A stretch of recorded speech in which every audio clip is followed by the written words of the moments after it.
الحمد لله رب العالمين والصلاة والسلام على سيد الأنبياء والمرسلين محمد وعلى آله وصحبه أجمعين ومن تبعهم بإحسان إلى يوم الدين.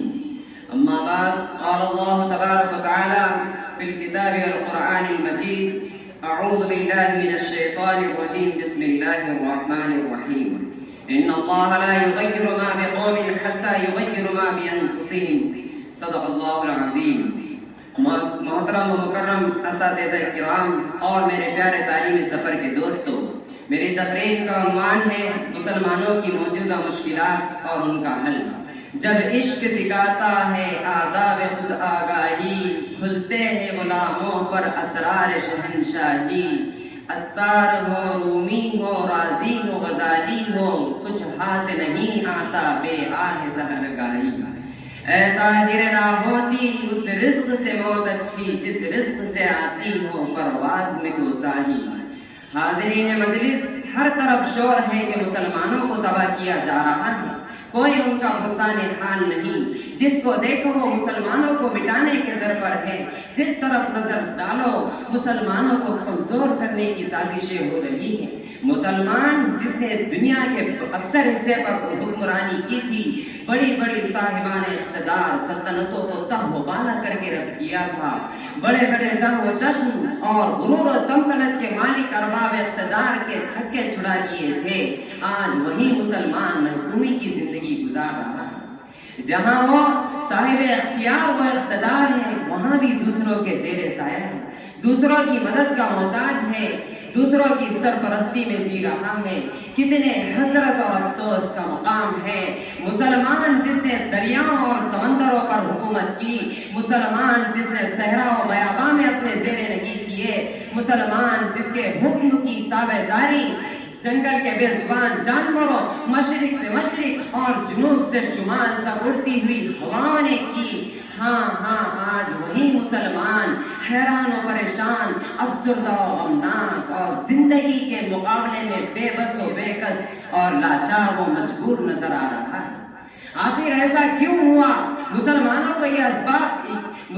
کو یہ دن کیوں دیکھنا پڑا؟ کیا اسباب و عوامل ہیں جنہوں نے مسلمانوں کے عروج کو زوال سے تبدیل کر دیا، اقتدار کو محکومی سے بدل دیا، عزت و ناموری کو ذلت و خواری سے تبدیل کر دیا؟ حاضرین مجلس، ہمیں اپنے اندر تبدیلی پیدا کرنے کی ضرورت ہے، اپنے آپ کو بدلنے کی ضرورت ہے، اتنا بدلنے کی ضرورت ہے کہ ہمارے ساتھ ہمارا ماحول بدل جائے، ہمارے حالات بدل جائے، ایک نئی دنیا ہو، ایک نئی فضا ہو، ایک نئی آب و ہوا ہو. ان اللہ لا یغیر ما بقوم حتی یغیر ما بانفسہم. خدا نے آج تک اس قوم کی حالت نہیں بدلی، خدا نے آج تک اس قوم کی حالت نہیں بدلی، نہ ہو جس کو خیال آپ اپنی حالت کے بدلنے کا. حاضرین مجلس، آج مسلمانوں کو اپنے اندر اتحاد پیدا کرنے کی ضرورت ہے، اختلافات کو مٹا دینے اور آپسی بھید بھاؤ کو ختم کرنے کی ضرورت ہے. ایک دوسرے کے ساتھ سچی ہمدردی اور ایک دوسرے کے دکھ درد میں شریک ہونے کی ضرورت ہے. گروہی عصبیت اور فرقہ بندیوں کی زنجیروں اور بندشوں کو توڑ پھینکنے کی ضرورت ہے اور اس کے بعد اللہ کی رسی کو مضبوطی سے پکڑ لینے کی ضرورت ہے. حاضرین مجلس، ہم دنیا بھر کے نظائر چکروں میں مبتلا ہیں اور کسی کو بھی اس کے مٹانے کی فکر نہیں ہے. بتائیے، کیا ان حالات میں ہم آگے بڑھ سکتے ہیں؟ کیا ترقی کر سکتے ہیں؟ کیا اتحاد و اتفاق کی دولت کے بغیر کوئی قوم باعزت زندگی گزار سکتی ہے؟ منفعت ایک ہے اس قوم کا، نقصان بھی ایک ہی سب کا نبی، دین بھی ایمان بھی ایک، حرم پاک بھی اللہ بھی قرآن بھی ایک. کچھ بڑی بات تھی، ہوتے جو مسلمان بھی ایک. فرقہ بندی ہے کہیں اور کہیں ذاتیں ہے، کیا زمانے میں پنپنے کی یہی باتیں ہیں؟ حاضرین مجلس، قرآن ہمیں کہتا ہے انما المؤمنون اخوہ، سب مسلمان بھائی بھائی ہیں.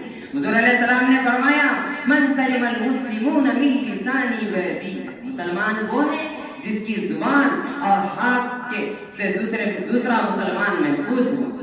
محترم سامعین، سب سے پہلے ہمیں اپنے اندر اتحاد و اتفاق پیدا کرنے کی ضرورت ہے، آپسی اختلافات کو مٹا دینے کی ضرورت ہے، تبھی ہمیں کامیابی و کامرانی حاصل ہو سکتی ہے۔ محترم دوستو، ہم غور کریں کہ ہمارے اندر عمل کی کمزوری تو نہیں آ گئی، کہیں ایسا تو نہیں کہ ہمارے اسلاف جس طرح دین پر عمل کرتے تھے، دین کے خاطر اپنا تن من دھن لٹا دیتے تھے، ہم نے اسے چھوڑ دیا؟ مسلمانوں سوچو، کیا یہ حقیقت نہیں کہ ہم نے اپنے اسلاف کے نقش قدم پر چلنا چھوڑ دیا؟ ہمارا اعمال نام عمل صالح کی دولت سے مالا مال نہیں، ہم نے غیروں کا ہم اللہ کے نہیں بنے، اس لیے اللہ بھی ہمارا حامی و مددگار نہیں۔ ہم نے غیروں کی وضاحت اپنا لی، غیروں کا تمدن اختیار کر لیا، غیروں کے طور طریقے پسند کر لیے۔